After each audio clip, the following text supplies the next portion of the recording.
Well, yes, of course it is. And your comment about the backup generator is all well and good.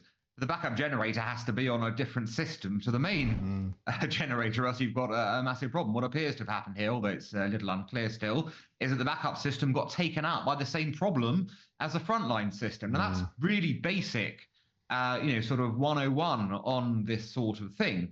And it makes you wonder how many other sites of key critical national infrastructure are, sort of in a similar position. What this shows is indeed that we have been far too careless about this sort of aspect of defence, and we need to shape up pretty quickly and understand what is going on in other places to prevent this happening again. You're absolutely right. And we've seen Just Stop Oil protesters simply clipping chicken wire and getting onto airport runways at Stansted.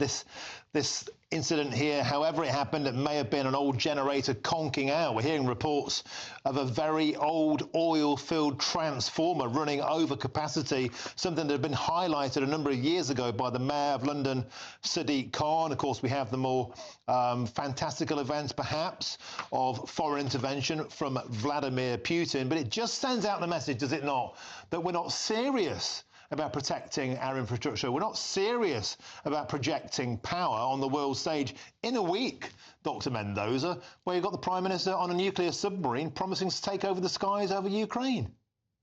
Well, it's unfortunately the case, isn't it, that all the chickens are coming home to roost. And look, this is not this government's fault alone. Previous governments have also failed to invest. I mean, this is obviously a long-term problem, as you've just suggested. So the problem here is that we've all woken up to the realities now that the holiday from history we enjoyed from the 1990s to roughly the middle of last decade is over. We only realised a decade on that it's over, but it's all coming very quickly, and we've seen the effects of that in terms of defence spending, the need to spend more, and clearly we're not spending anywhere near enough, even with the 2.5% that we've gone up to. And now we're seeing with this particular incident, whether it is an accident as is likely or a sabotage in the worst case, doesn't matter either way. What it shows is the weakness of our critical national infrastructure, and that it can be overturned very, very quickly indeed. So there is clearly a wake-up call here today to the government to say, regardless of what's happened in the past, you're in control of the situation now. A national audit needs to take place of similar areas to make sure that we don't have similar problems in the future.